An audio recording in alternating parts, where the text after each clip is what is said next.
So we have an opportunity to ask and get answers for all those questions you may have.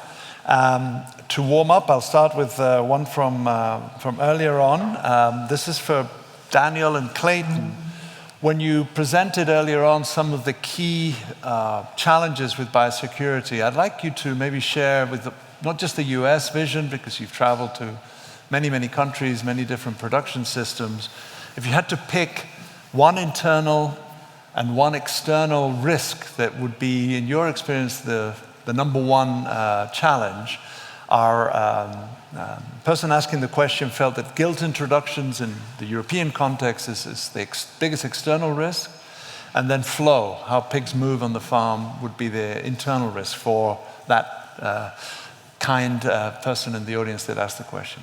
But what are your, let's say, top one risk? Daniel and maybe then Clayton. All right, let's start then Clayton. Well, from my perspective, right, each farm, as you said, is going to be different, so it's going to be hard to extrapolate. But if I have to pick one, thinking about places we've been and producers we've talked, that would be related with growing pig biosecurity. In the US, we have this monitoring system where we track not only where the virus is active, but also emergency of new strains. And it's really common to see that positivity in growing pigs is much higher than that of sow farms. And it's really common to see that the new viruses, however you call new, they emerge more and more in the growing pig side than they do in the sow farm. And then, of course, there's many epidemiological connections between the sites 1, 2, and 3, and these viruses find their way back to the sow farm. So site 3s, in my perspective, finishers, nursery finishers, are important epidemiological kind of source for the viruses to amplify and to emerge new ones, and then those. So everything related with the growing pig biosecurity and biocontainment to avoid those viruses from jumping from site to site. I think that will be the top of my list for the external biosecurity / biocontainment. And in terms of internal ones, so internal biosecurity, what you do, you are already infected, now you're low prevalence, and you want to get rid of the virus, you want to reach stability. I would think about things to help make it hard for the viruses to jump from one crate to the next, from one room to the next, and that way from week to week and month to month and into eternity. Mm-hmm. So things like not moving old pigs back to to younger rooms. Things like if you're collecting your tongue fluids, where's Jordi? Oh, it's right here. If you're collecting your tongue fluids, we know that tongues are more likely to be positive than any living piglet, right? Because it's a risk-based approach. So if you're doing that, do that at the end of the day. Don't do that at the beginning and then go back to handling piglets. So you could list some other examples, but everything you could do to make it hard for the viruses to jump from one crate to the next and one room to the next. That would be my pick for the internal biosecurity. I wish I would have gone first, because then I could take the easy ones. So I would say that for the external biosecurity, I wouldn't, Oliver, pick one specific risk factor. I would say the biggest challenge I see producers have is when they make one risk factor, the biosecurity, excellent, yet they still have gaps in other risk factors. PRRS, I mentioned this before, but think of PRRS like the burglar. And think of the prevention of the PRRS like the locks on the door, how we secure the facility. Think of this building we are in, right? If we have a burglar coming in, we have a side door on the east, a side door on the west, and a front door. Don't continue to build the front door with another lock and another lock and another lock, right? Does not matter how secure the front door is if the side door is still open. So if the front door is our people entry biosecurity, oftentimes we will see that extremely extensive, right? 3 nights of downtime, 2 showers, disinfect yourself, all of these crazy things, yet the transportation biosecurity is still an open door for the virus to come in. So you have all the cost of the big locks on one door, yet the break rate never changes. And I see producers very frustrated with that. So evaluate your biosecurity and make the links in the chain equal strength. Bring your weakest link up to the level of the others, and then try to bring them up together as you increase from there. For the internal biosecurity, I would say the presence of growing pigs on the site 1, the presence of growing pigs on the breeder farm, even if it's just a site 2, the nursery pigs. When you're dealing with PRRS, it removes so many of our elimination and control options to have to keep those growing pigs on the site 1 and constantly as a reservoir of virus. So segregated production, the pigs leaving at weaning, is a great tool. And if you have the segregated production, I would highlight the weaning process and the sanitation of the weaning process. I talked about this with Anna some earlier this week, right? The weaning process is very risky. All pig farms wean the same way, everywhere in the world, right? If we are the pig farm team, maybe I work in the breeding barn, but on weaning day, not today. I help with the weaning. And when does every pig farm wean? Last thing of the day? No. First thing in the morning. And what do we look like when we're done weaning the pigs? We are covered in the pig feces and oral fluids and maybe even blood, right? We are covered in PRRS virus. Then where do we go? Directly to the other parts of the farm. The hallway where the pigs go, what does it look like after weaning? Covered in PRRS virus. So I think that's the biggest opportunity I see consistently in farms. Cool. And then for, a lot of our farms in Europe are not 3-site, maybe in Spain or Italy, but so do you think then a nursery depot, for example, would be a critical step to remove that risk factor? Yeah, it depends on your goals, but for most producers, practically, if you want to quickly reduce the clinical signs and reduce the shedding, getting rid of those post-weaning pigs is going to have to be a part of the plan at some point. Maybe not right at the beginning of the outbreak. You need to be strategic of the timing, but when you get to the low prevalence, that's the time to consider, make a bubble, get those pigs off site. And so if we could put Marius here on the spot, and say that, Clayton is saying, it depends. Each farm has their own set of locks and doors and stuff. Combat could be used to detect those doors, can it? Absolutely, And then what if I close that door? What if I close that other one? You will understand the risk for your own farm, right? Exactly, yes. Because sometimes we focus on very obvious things, and we are kind of blind to things that we haven't focused on before. Mm-hmm. So this really helps to set again the objective and be very systematic of what we are doing to evaluate the most important parts of biosecurity, exactly, yes. Mm-hmm. And I see there's a benefit on two levels. The one is for the consultant, for the veterinarian, for the producer himself, but sometimes when we want to convince other people, it can be helpful to show them an objective measurement to reinforce the message. Farmers are a little competitive. Yeah, for sure. Their answer is money. What's the question? Thank you for that insight. I think we'll have more later this afternoon. Another question from the Slido. This one is for Figueres. And possibly also for our diagnostician, Jordi. How do you know for sure that abortion and dead-born piglets was caused by PCV2 when you're doing your work with whole herd approach for PCV2 control? Okay, as I mentioned, we compared several samples, and we found that the higher sensitivity we found is collecting tongue tips. So in those abortions or in newborn piglets or stillborn piglets, this could be a good sample, For the population sample. Yeah, because we did hear some work from Molly Kroger at Iowa State suggested that processing fluids may not be ideal for monitoring PCV2. It work well for PRRS, but perhaps pick up too much environmental PCV2 and don't seem to be well correlated with serum or other methods.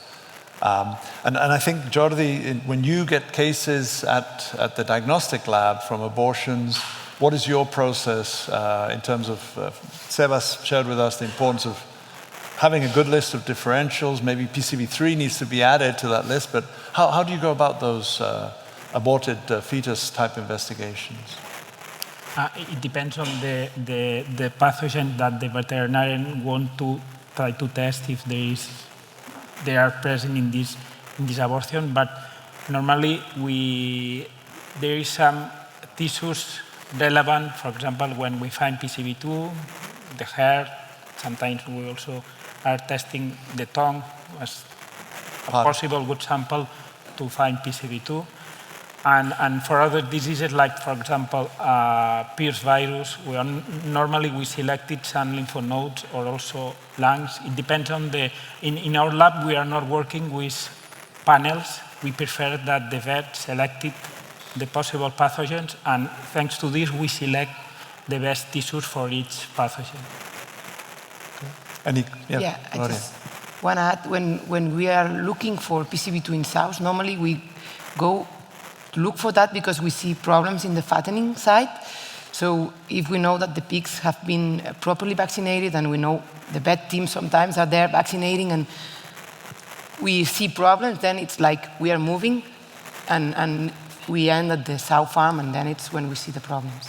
When we detect the virus in tongue tips or in umbilical cords or in abortions. But yeah, normally we focus on site 3 and then we go back to site 1.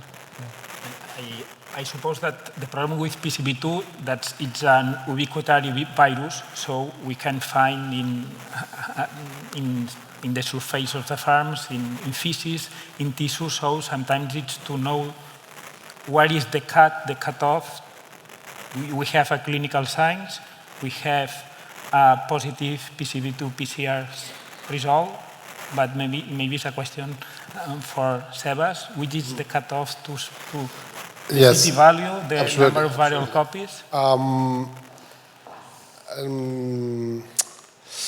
Some publication from Segales talked about a cutoff when it was more than 10 to 6, 10 to 7. It was related with the clinical signs when we talk about viremia, right? Mm-hmm. But these studies were done many years ago, where PCR technique was not sensible enough as we actually have nowadays. So this answer could be nice to investigate in order to better understand which is the threshold, right? In order the threshold to know if among this one, above this threshold, we expect to have associated disease with PCV2. And what is clear is that environment play a role, absolutely, when you collect samples, not only for PCV2, but also for other pathogens. It's true that PCV2 is very ubiquitous and is very resistant, and you can find it everywhere. But at the end, what we found in the study we conducted, when we vaccinate the population constantly, we are able to reduce the presence of the pathogen in the animals, and then to reduce the pathogen as well in the environment. So at the end is the question is it in the ambient? More the question is, can I reduce the prevalence of the pathogen in the population and so on in my farm? Go ahead, Daniel. Just a quick add, I'm gonna put Clayton in the spot. I like to put people in the spot here. And so from the lab perspective in the US, our experience has been that, like you said, PCV2 is everywhere, so mere detection by PCR may or may not mean much. But we've been seeing, Clayton, that better if you're negative, but if you're in the high or mid-30s, usually not a problem. The problem is usually when you see the mid to low 20s, right? This in terms of CT values for PCV2. Yeah, I think it all depends on the sample type.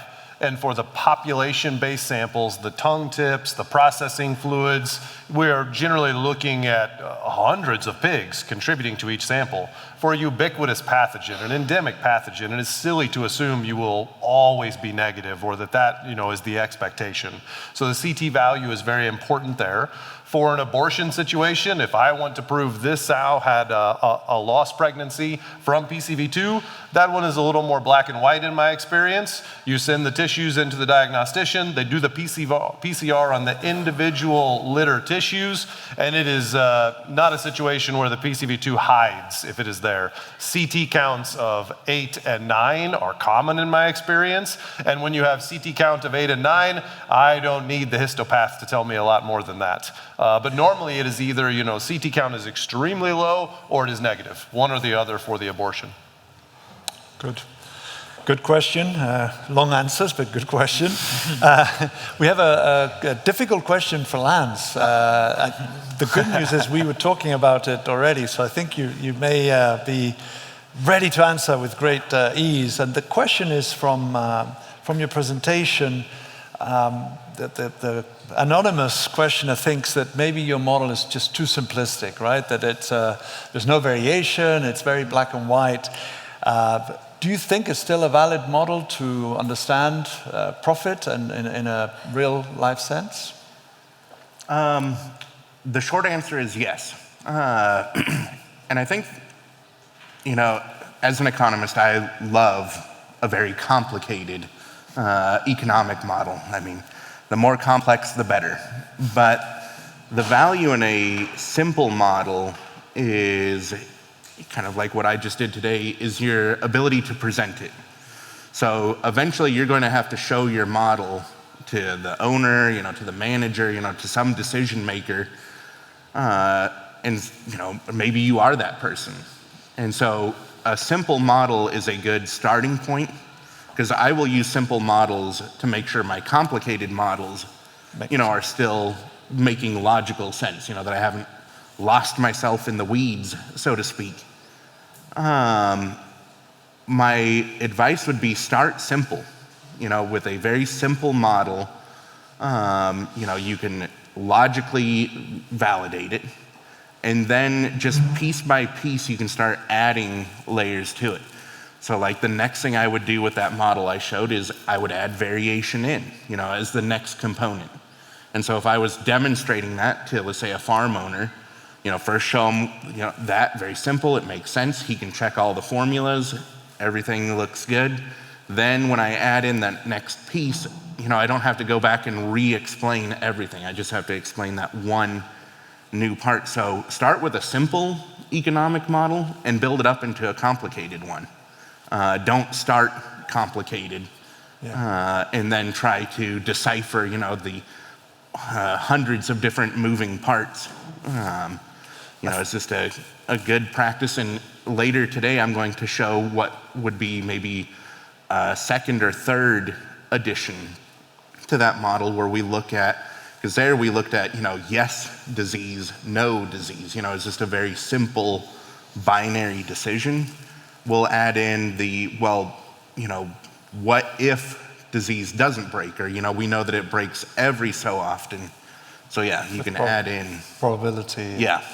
Yeah, I think the second question that came in related to this is around your point exactly, that a very complex model can be very good for, let's say, a big enterprise, but maybe a smaller farmer needs that very straightforward approach. And certainly our experience is actually, rather than presenting something, it's much better to work through those numbers with the producer, whether it's on a paper board or using the tool. But I think normally if people input their own numbers, they are much more believable. And I was asked a question in the first breakout session, which I think is kind of a nice addition to this, which is assumptions, in a model. I do think you want to be careful with assumptions, but at the same time, you can always look through farm records to get your data. Where you don't have farm data to fill that in. You can look through research publications. You can talk to experts, Clayton, Daniel, and everyone here, and say, what would be a reasonable number to put in here? So there are kind of layers you can go through in making assumptions. And ultimately, if you hit the bottom where it's like we don't have any more resources, I would say, don't even let that be a stop to you, because, you can always just do kind of a, well, what if we just took this one step further? What would an incremental change look like? Because when you're looking at the economics of it, it's okay to be a little bit more what if in your analysis approach. So yeah, just kind of work your way through those steps when you're trying to plug data in, farm data, then research, expert, then just hypothetical, what if we increased average daily gain 1%? What would that look like? And I like in that situation, so it's always an assumption, right? The 1%, is it going to be 1% or 2%? Well, I like if I get a model built by Lance, and I think it could be 1% or 2%, I put in both numbers. And then I look at the outcome of the model, and do I change my decision if it's 1% or 2%? If I do, I need to get that number as close to correct as I can. It's worth the research and the discussion. Do the whiteboard exercise, right? Land the plane. But if the model tells me to do the same thing with either number, who cares? Move to the next one. 1.5. Yeah. Okay, thank you, Lance. Of course, during lunch, if you want to talk with our speakers, you're more than welcome to. That's one of the beauties of this small gathering. Because economic questions are always a struggle for us veterinarians. Mathematics and economics, not a good topic, right? We like viruses and bugs. And so I'm going to go to a bug question. This is probably for anybody in the panel, but let's see who's brave to answer it. It comes from not an anonymous person, but it's about tailoring your program. And maybe we'll cover this a little bit later on, but do you think we need to, once we know the virus and we recognize it as Rosalia or a high pathogenic virus, should we change our control policy based on the severity of the virus or the predicted severity of the virus? I think I've asked the question correctly, but it's, do you have an intense pest control and a light pest control program depending on the virus that's present on the farm? Did I ask that correctly? Yeah. I really think it depends on the impact you have and you predict. And two informations could be interesting to know or to investigate in order to know if in one farm, which is the time to stability you predict with the farm, and which is the time to baseline production. According to that, you can manage, you can predict to manage the farm in a way or in another way. What we are seeing with Rosalia is that several farms have totally different data on these two topics, and then some farms without Rosalia. It's working, yeah. Yeah, it's working. Yes, working. Yes. Yeah. Some farms without Rosalia perform or come back to the stability faster than others. But at the end, under my opinion, it's to always do the things in the same way. I mean, even if it's a low pathogenicity strain or a high pathogenicity strain, everything you do better every day in the farm pays in any context. If you are not cross-fostering piglets without any criteria, if you are granting a high level of biosecurity, internal and external biosecurity, and all these kind of management rules that you can establish in a farm will pay in an event of an introduction of a high future risk, and for other diseases too, right? And for other diseases, yeah, absolutely. Anybody have any counterpoint, or Just Gloria? a quick tip that we give to the farmers is monitoring constantly, because obviously you will know that the results will be positive, but evaluating the CT values, you can evaluate if your measures are okay or not. And another thing that we are doing more often, let's say, is doing a whole genome sequence at the beginning of the outbreak, just to know which is your original strain. And then we routinely do OR5. And if we see something that doesn't match the OR5 with the clinical signs, then we can go back to the whole genome sequence and see if, apart from OR5, something else has changed in the genome sequence. The other thing I'll add from my experience, and I think the US colleagues would share, at least what I see in Asia and the US is often multiple strains. So saying this strain is worse than that one is probably not very meaningful. It's actually probably more the number of strains that's the problem. And I think in Europe we are going that way. I think with movement of animals, we have, I think, more more variability of strains, maybe mimicking more what the US has experienced already. That's a bad plan. Bad plan. I can tell you from experience, you don't want to mimic what we have done with PRRS for the last 20 years. That's probably good advice.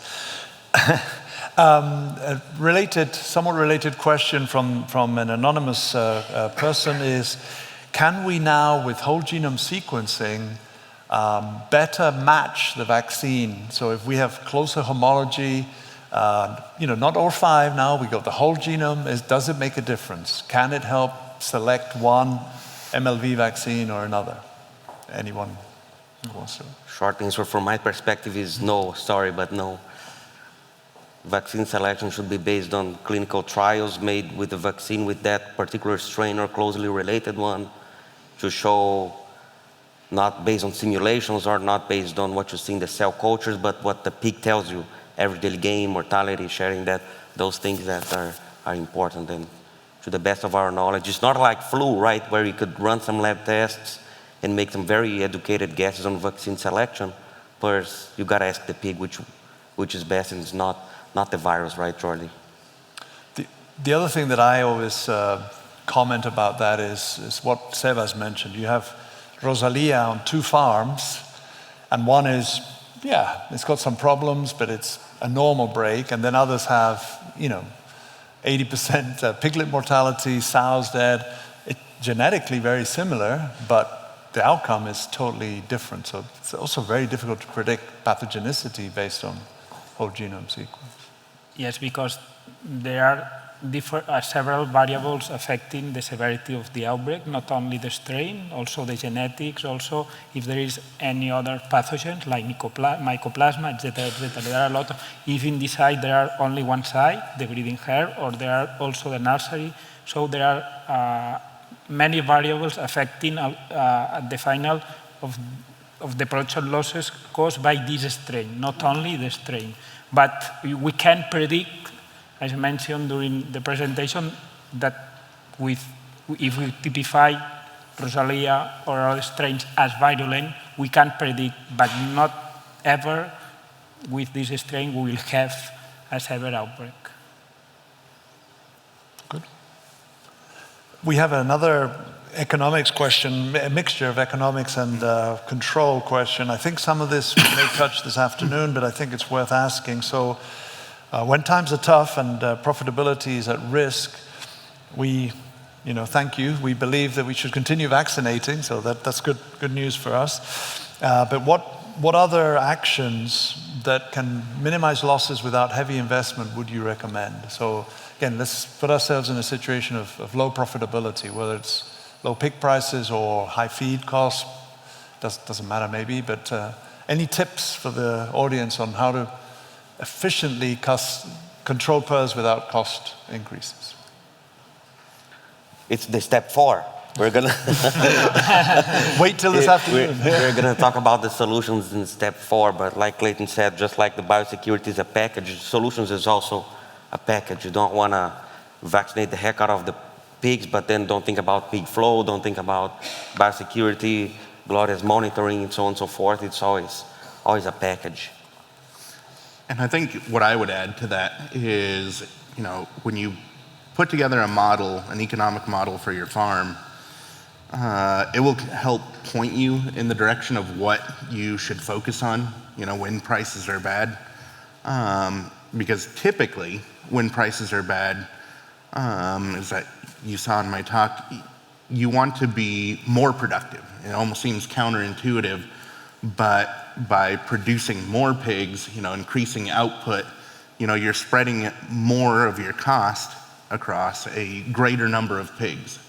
And so put together your economic model, play around with some numbers, and it will kind of point you in the, oh, you know what, if we can increase output by, let's say, reducing mortality, that will be enough to get us over the hump. So it can be a tool to point you in the direction that you need to start investigating further.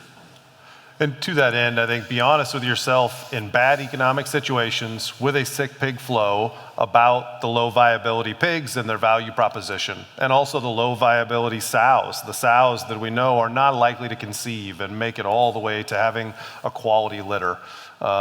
Businesses go out of business when they run out of cash. It's very simple from a business perspective. How do you run out of cash? You spend it fast, okay? So putting more investment into those small pigs when the revenues are great is a good idea. But when the revenues are really challenged, it can be a way to sink the ship very, very, very fast. So sometimes euthanasia is appropriate for that low viability pig, especially if you're gonna cut back on other expenses that maybe that pig needs to thrive. Yeah, it's never a very popular option, but it makes total economic sense, but it's emotionally a hard sell, for sure. And I think we even have good guidelines on predicting what the outcome will be with those pigs, right? When they're below a certain weight, so you can base it on some factual information. Good.